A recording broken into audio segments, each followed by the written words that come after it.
वास्तव बातमी। एकीकडे राज्यात राजकीय घडामोडींना वेग आला असताना दुसरीकडे मराठा आरक्षणाच्या मागणीसाठी मनोज जरांगे यांनी आंतरवाली सराटीत सुरू केलेल्या उपोषणाचा आजचा चौथा दिवस आहे।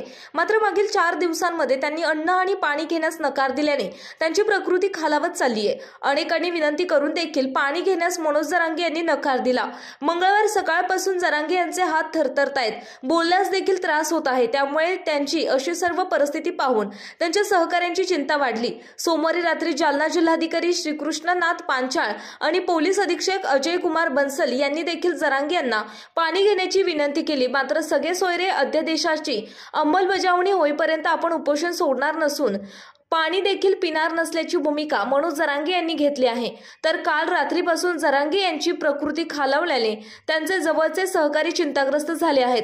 उपचार घेण्यास दिला नकार। सोमवार दुपारी डॉक्टर सुयोग उगले यांनी उपोषणाच्या व्यासपीठावर जाऊन जरांगे पाटलांना उपचार घेण्यासाठी विनंती केली, तेव्हा ते झोपलेले होते। डॉक्टरांना पाहताच त्यांनी उपचार घेण्यास नकार दिला।